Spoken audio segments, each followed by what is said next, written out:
ഓണത്തിന് സദ്യ വളരെ പ്രധാനപ്പെട്ടതാണ്. അതുപോലെ തന്നെ മറ്റൊരു ഹൈലൈറ്റ് ആണ് ഓണക്കോടിയും. ഇത്തവണത്തെ ഓണക്കോടി ചേന്ദമംഗലം കൈത്തറിയിൽ നിന്നായാലോ? ഇവിടെ ഒരുപാട് വെറൈറ്റികളുണ്ട്, നോക്കാം.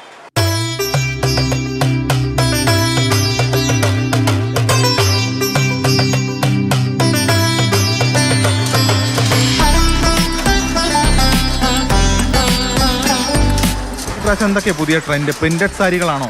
പ്രിന്റഡ് സാരികളുണ്ട്, പിന്നെ നമ്മളുടെ പുളിയിലക്കര കസവും കൊണ്ടും സാരികളും ചോദിച്ചു വരുന്ന ആൾക്കാരും ഉണ്ട് കൂടുതൽ. പഴയ മോഡൽ ഫാഷനാണ് അത്. ഈ പ്രാവശ്യം അത് മിക്കവരും അത് ചോദിച്ചു വരുന്നുണ്ട്. പുളിയിലക്കര നല്ല പൂക്കളിൻ്റെയും അതുപോലെ താമര അങ്ങനെയുള്ള ഐറ്റംസിൻ്റെയൊക്കെ സെറ്റുമുണ്ട് സാരികളൊക്കെ നമ്മൾ ചെയ്യുന്നുണ്ട്. അതൊക്കെ ഒരു മിക്ക ആൾക്കാർ ഇപ്പോൾ കോളേജ് പിള്ളേരും ഒക്കെ അതാണ് ഇപ്പോൾ ചോദിച്ചു വരുന്നത്. ഓണം സീസൺ എന്ന് പറഞ്ഞിട്ടുണ്ടെങ്കിൽ നമുക്ക് തിരക്കാണല്ല, അങ്ങോട്ടും ഇങ്ങോട്ടും നീങ്ങാൻ തിരക്കായിരിക്കുള്ളൂ. നമുക്ക് ഓർഡറുകൾ ഉണ്ടാവും നമുക്ക് കൂടുതൽ.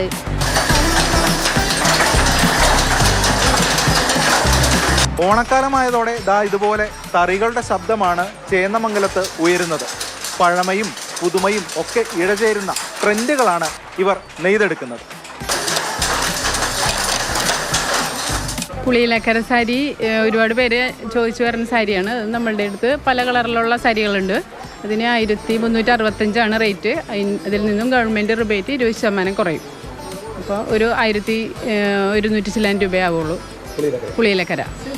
പിന്നെ പ്രിൻ്റഡ് സാരികളുണ്ട്. ജക്കാർഡ് ഡിസൈനിൽ നമ്മൾ ഇവിടെ തറികളിൽ ചെയ്തതാണ്.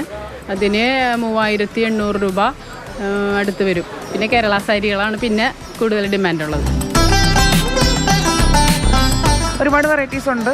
അത് കരയിലാണെങ്കിലും കസവിലാണെങ്കിലും എല്ലാവർക്കും ഓപ്റ്റ് ചെയ്യാവുന്നത് തന്നെയാണ്. എന്തൊക്കെയാണെങ്കിലും നമുക്ക് ചേന്ദമംഗലം കൈത്തറിയിൽ വന്നെടുക്കുമ്പോൾ ഏതെടുത്തു കഴിഞ്ഞാലും ട്രെൻഡ് വെച്ചിട്ടല്ല, നമ്മുടെ കംഫർട്ട് ആൻഡ് ഫീൽ, അതാണ് ഏറ്റവും സുഖമായിട്ട്. കണ്ണഞ്ചിപ്പിക്കുന്ന മനം മയക്കുന്ന വസ്ത്രശേഖരങ്ങളൊക്കെ കണ്ടല്ലോ. അപ്പോൾ ഇതൊക്കെ ധരിച്ച് ഓണം നമുക്ക് കളറാക്കാം, അടിപൊളിയാക്കാം. ക്യാമറമാൻ ബിനു തോമസിനൊപ്പം എസ് രാഗിൻ, മാതൃഭൂമി ന്യൂസ്, കൊച്ചി.